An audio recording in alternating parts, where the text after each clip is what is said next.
आत्मीय भाइयों बहनों, सादर प्रणाम। आज हम एक ऐसे विषय पर चर्चा करेंगे। कई बार ऐसे कर्म होते जो अनजाने होते।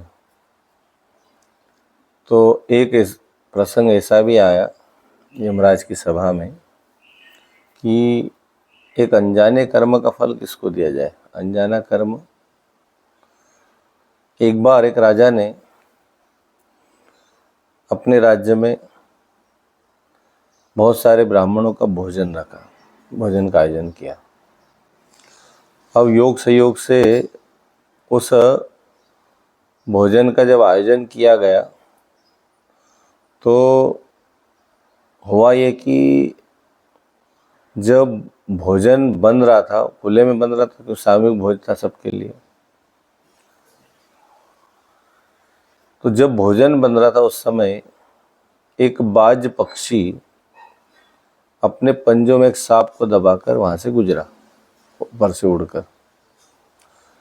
और वो जब उड़ के निकला तो हुआ ये कि वो जो सांप था वो अपनी आत्मरक्षा में छटपटाया और उसने अपने मुंह से जहर छोड़ा, विष निकाला, और विष योग संयोग से उस भोजन में गिरा। जा राजा के यहाँ भोजन बन रहा था ब्राह्मणों के लिए। अब चूंकि भोजन में विष गिर गया, ये न तो राजा को पता है, न बनाने वाले रसोइयों को पता था, न खाने वालों को पता था कि इसमें विष मिलाकर खिलाया जा रहा है। तो जैसे ही भोजन करा, भोजन करने के बाद सारे के सारे ब्राह्मण जिन्हें भोजन किया था सारे मर गए। अब ये प्रसंग पूछा यमराज के यहाँ, तो नई समस्या खड़ी होगी, भाई इसका जो कर्म है तो इसका फल कौन भोगेगा, किसको इसका जिम्मेदार माना जाए। क्योंकि दोस्त तो किसी का भी नहीं। भाई राजा को पता नहीं था तो भोजन नहीं कराते, बनाने वाले को पता नहीं तो वो कह देता कि साहब इसमें जहर मिल गया है, और खाने वालों को भी पता नहीं, परोसने वालों को भी पता नहीं। तो जाने अनजाने इतने ब्राह्मणों की हत्या हो गई। अब ये प्रसंग यमराज के दरबार में था। यमराज ने कहा भाई अब देखते हैं इसका क्या समाधान निकलता है। लेकिन कोई समाधान नहीं निकला। उसमें सांप का भी दोष नहीं था। चौथा जो था, सांप ने विष छोड़ा था, अपने आत्मरक्षा के लिए छोड़ा। उसे नहीं पता था कि भाई ये जो छोड़ रहा हो तो ये इतने लोगों की मृत्यु हो जाएगी, है ना। ब्राह्मणों ने तो उनका कोई नहीं बिगाड़ा, न राजा ने बिगाड़ा, लेकिन सारे योग संयोग बने। तो हुआ ये कि कई दिनों के बाद उसी राज्य में कुछ ब्राह्मण उस राजा से मिलने आए। चूँकि राज्य में पहुँचे तो उन्होंने राजा का पता पूछा। एक महिला ने उन ब्राह्मणों को कहा कि भाई राजा वहाँ पर रहता है और इधर से जाना पड़ेगा, रास्ता बता दिया। पर जाते जाते एक बात कह दी कि देखना सावधानी, ये जो राजा है, ये राजा ब्राह्मणों को बुलाता है, भोजन कराता है और मार देता है, भोजन में जहर देकर मारता है।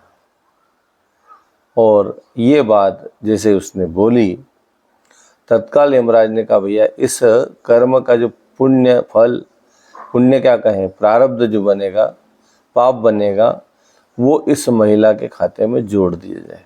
कारण कि भाई इसमें दोषी कोई नहीं था। जब यमराज तक भी कोई निर्णय नहीं ले पा रहे थे, फिर उस महिला ने कैसे दोषी मान लिया। तो उस महिला के खाते में वो पाप कर्म जुड़ गया जो विष देने से ब्रह्म हत्या का पाप लगा। तो इस प्रसंग और इस कहानी के माध्यम से हम ये समझें कि हम निंदा न करें। दूसरों की निंदा में अपना समय, अपनी शक्ति, अपना पुरुषार्थ, अपना ज्ञान, अपना स्तर सारा हम बेकार करते चले जाते हैं। इसलिए किसी की भी निंदा नहीं करना चाहिए। क्योंकि दुनिया में कमियां सब में है, अपने में ही। अपने को हम देख नहीं पाते, औरों को तो खूब देखते हैं पर अपने आप को नहीं देख पाते। इसलिए प्रयास ये होना चाहिए कि हम अपने आप को जानें, अपने आप को पहचानें, अपनी कमियों को खोजें, उन कमियों को दूर करें। और कमियां जब दूर होने लगेगी तो मनुष्य उन्नति के शिखर पर बढ़ जाएगा, पाप और पुण्य से बच जाएगा। पाप उसको लगेगा नहीं, पुण्य उसका बढ़ेगा, अच्छे काम करेगा तो प्रयास ये होना चाहिए कि हम निरंतर अपने को देखें, अपने को खोजें, अपने को संभालें। आदमी दूसरों को ही देखता रहता है, कमियां तो सारे संसार में भरी पड़ी है। क्योंकि जब ब्रह्मा जी ने सृष्टि का निर्माण किया तो सारे गुण अवगुण सब प्रकृति में भरे हैं। अब गुण को देखें, अवगुणों को छोड़ें। अवगुण तो मनुष्य के जीवन में ही है, पहले समाहित है। तो उन गुणों का विस्तार करें जो हमारी उन्नति और प्रगति के लिए सहायक है। उन अवगुणों का निष्कासन करें जो हमारी उन्नति और प्रगति में बाधक है। तो हम कोई भी कर्म कर उसके पहले ये जरूर चित्त में लाएं कि हमारे द्वारा किए गए कार्य जो है कहीं ना कहीं हमें ही पतन के मार्ग पर ले जाते हैं। अच्छे कार्य हमें उन्नति के शिखर पर ले जाते हैं, बुरे कार्य हमें पतन के मार्ग में ले जाते हैं।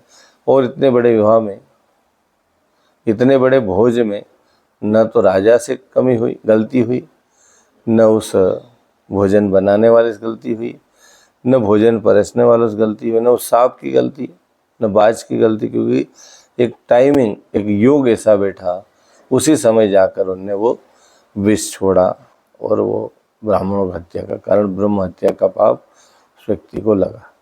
हम इस ब्रह्म हत्या के पाप से भी बच सकते हैं। उन्नति के शिखर बढ़ना है तो हमें अपने कर्मों पर ध्यान देना होगा। हम दूसरों को तो ध्यान देते लेकिन अपने आप को ध्यान नहीं दे पाते, अपने आप को बदलना। इसलिए परम पूज्य गुरुदेव ने कहा है कि हम बदलेंगे, युग बदलेगा, हम सुधरेंगे, युग सुधरेगा।